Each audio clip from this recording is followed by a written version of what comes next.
স্বপ্নার কিচেনে স্বাগতম। আজকে আমি টমেটো বাটা আর ধনিয়া পাতা বাটা দিয়ে রুই মাছের তরকারি বানাবো। আসুন দেখে নিন। রেসিপিটি যদি ভালো লাগে লাইক করবেন, শেয়ার করবেন, কমেন্ট করবেন, সাবস্ক্রাইব করবেন। টমেটো বাটা আর পেঁয়াজ আর কাঁচা লঙ্কা আমি একবারে বেটে নিয়েছি। ধনিয়া পাতা বাটা, এখানে হলুদ, ধনিয়ার গুঁড়ো, জিরার গুঁড়ো আর 6টা মাছ নিয়েছি বানাবো। এখন আমি এটাকে ভাজবো। তেলটা আগে আমি গরম করে নিয়েছি। এখন একটা একটা করে মাছ ভেজে নেব।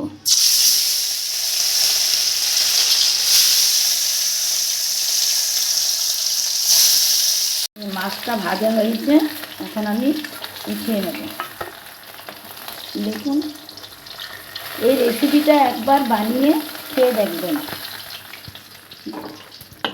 আরও 3টে মাছ ভেজে নেব।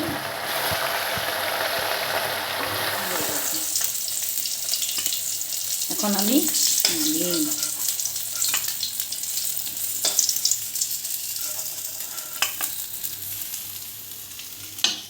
দিয়েছি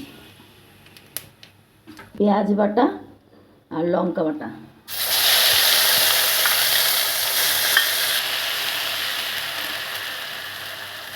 এই যে ধনিয়ার গুঁড়ো, 1/2 চামচ ধনিয়ার গুঁড়ো দিয়েছি। এই জিরার গুঁড়ো 1/2 চামচ, জিরের গুঁড়ো, চামচ হলদি গুঁড়ো, চামচ লবণ। এখন একটু এটাকে কষিয়ে নেব। একটু ছেড়ে এসেছি। এখন আমি ধনিয়া পাতাটা দিয়ে দেবো। ধনিয়া পাতা, টমেটো পেস্ট এগুলো সব দিয়ে কিছু সময় কষিয়ে নেব।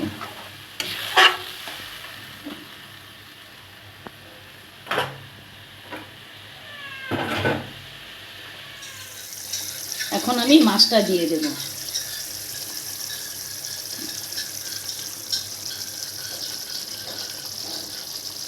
দেখুন সাইডে সাইডে তেল ছেড়েছে।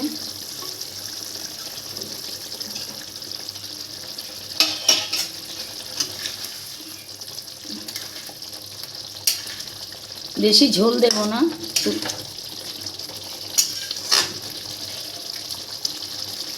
কষা কষা করবো, অল্পটুকু ঝোল দেব, বাস আর দেব না। এখন একটু সময় 5 মিনিট ঢাকনা দিয়ে রেখে দেব। আসুন ঢাকনাটা খুলে দেখি। দেখুন তরকারিটা কি সুন্দর হয়েছে। নামিয়ে আপনাদেরকে দেখাচ্ছি। নামিয়ে আপনাদেরকে দেখিয়েছি। যদি ভালো লাগে রেসিপিটা লাইক করবেন, শেয়ার করবেন, কমেন্ট করবেন, সাবস্ক্রাইব করবেন। আপনারা ভালো থাকুন, সুস্থ থাকুন।